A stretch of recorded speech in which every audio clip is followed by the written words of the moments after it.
안녕하세요. 제키입니다. 제가 이사한 후 2달 동안이나 미루던 냉장고 정리를 드디어 실행에 옮겼습니다. 요리할 때마다 필요한 재료가 어디에 묻혀 있는지 몰라서 헤매는 일에 지쳤거든요. 정리 안 된 냉장고를 볼 때마다 괜히 복잡한 제 머릿속을 보는 것 같더라고요. 그래서 이번엔 맘먹고 냉장고 정리법부터 공부를 했어요. 그리하여 이전에는 이랬던 냉장고가 정리 후에 다음과 같이 바뀌었어요. 놀랍지요?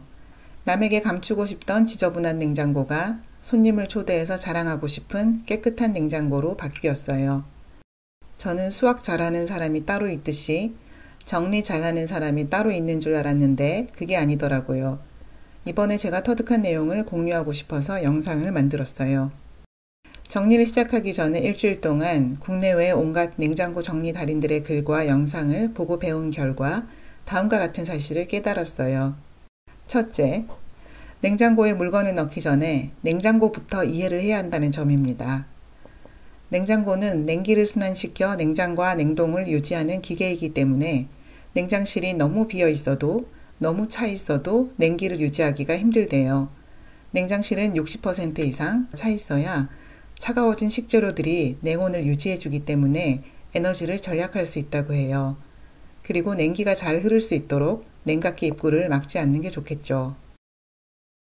둘째, 냉장고 내부는 자리에 따라 온도가 모두 다르다는 점입니다. 냉장고 디자인이 아무리 다양해도 가장 차가운 쪽은 당연히 냉각기 바로 앞, 즉 냉장고 안쪽입니다. 그리고 온도가 가장 높은 쪽은 냉풍구에서 먼 곳과 냉장고 도어 포켓 쪽이겠죠. 그리고 더운 공기가 위쪽으로 올라가다 보니 냉장실의 경우 가장 윗칸이 가장 온도가 높은 편이에요. 그리고 냉장고 문을 6초만 열어두어도 다시 적정 온도를 찾기까지 30분이라는 긴 시간이 필요하대요. 세균 번식 방지라는 위생적인 이유와 전기 절약이라는 측면에서 냉장고 정리는 필수겠죠.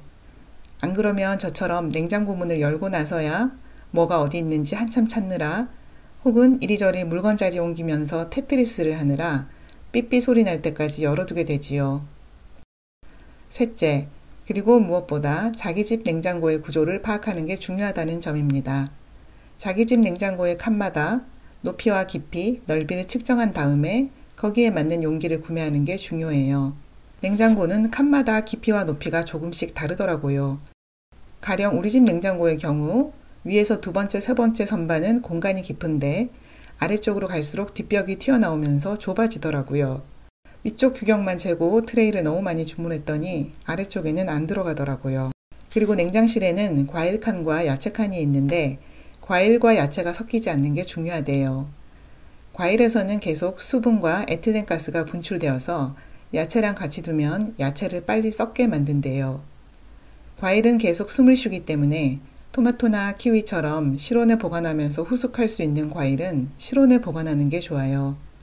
과일을 냉장 보관할 경우에도 과일이 숨 쉴 수 있도록 집나게 밀봉하지 말고 약간의 숨구멍을 열어줘야 한대요. 아니면 구멍을 뚫어주든지요. 안 그러면 자신의 에틸렌가스에 의해서 과일이 더 빨리 상하게 된다고 해요. 넷째, 자신의 라이프 스타일을 파악해야 한다는 점입니다. 라이프 스타일에 따라 냉장고의 크기도 달라질 것이고 개수나 사용법도 달라질 거예요. 냉장고가 한 대인 사람과 김치 냉장고까지 갖고 있는 사람의 냉장고 사용법은 다를 수밖에 없고요. 저는 식구가 적고 김치를 많이 먹지 않아서 김치 냉장고 없이 큰 냉장고 한 대만 고수하고 있어요. 대신 여러 종류의 김치를 한 포기 분량으로 담거나 소량씩 사두고 먹지요. 당연히 냉장고에 들어가는 용기도 라이프 스타일에 맞춰서 선택하는 게 좋겠죠. 한번 요리를 해두고 소량씩 데워 먹는 걸 좋아한다면 내열 유리로 된 용기가 유용할 것이고 플라스틱 통에 김치 국물이 배이는 걸 싫어한다면 스테인리스 용기나 유리 용기가 좋겠죠. 무거운 게 싫다면 플라스틱 용기가 좋을 테고요. 다섯째, 냉장 용기를 규격화하는 게 좋다는 점입니다. 지금까지는 제가 생각 없이 여러 업체에서 생산한 다양한 모양과 크기의 용기를 사서 사용하다 보니 물건 정리하기가 더 어려웠어요. 공간 활용도 잘 안 되고요.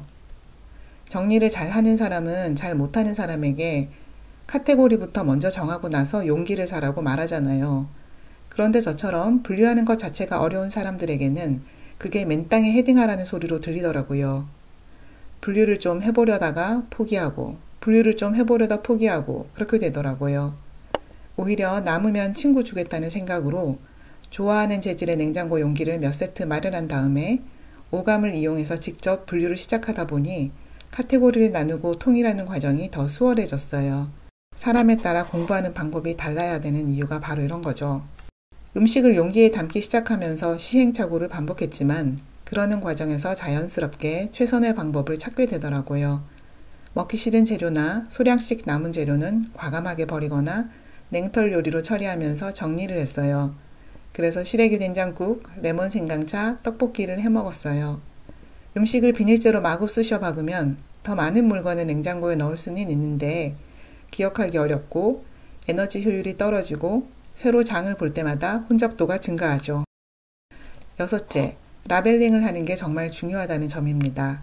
기억력 천재라면 모를까 저 같은 사람은 돌아서면 잊어버리는 편이어서 냉장고 앞에서 매번 길을 잃어요. 물건을 넣을 때는 분명히 기억할 수 있을 것 같았는데 말이죠. 그리고 매번 넣는 위치가 달라지면서 같은 물건이 두세 군데로 나뉘어 들어가게 되고 그러면 있는 걸 또 사게 되거나 어떤 건 사두고 영원히 망각해버리게 되죠. 이렇게 카테고리 명칭도 붙여주고 통마다 이름도 붙여두면 나중에 사용할 때 물건을 금방 꺼내고 넣을 수 있어서 에너지를 절약할 수 있어요. 참 제가 여러 가지 테이프를 다 사용해 보았는데요. 마스킹 테이프가 가장 저렴하고 편리했어요. 위에다 글씨도 쓸 수 있고 방수도 되고 열에도 강하고 온도에도 강하고 습기와 냉기에도 강하고 붙였다가 떼어내기도 쉽고요. 종이 재질의 테이프나 견출지는 방수가 안 되거나 방수는 되는데 떼어내기 어렵더라고요. 포스트잇 반투명 스티커는 글씨는 써지는데 습기에 약해서 너무 쉽게 떼어졌고요. 반투명 테이프도 마찬가지였습니다. 여기까지가 제가 정리한 냉장고 정리의 기초예요. 이것만 확실히 염두에 두시면 냉장고 정리하기가 더 쉬워져요. 다음 주에는 제가 냉동실과 냉장실을 정리한 방법에 대해 좀 더 자세히 소개해 드릴게요. 도움이 되셨다면 구독과 좋아요 부탁드립니다. 감사합니다.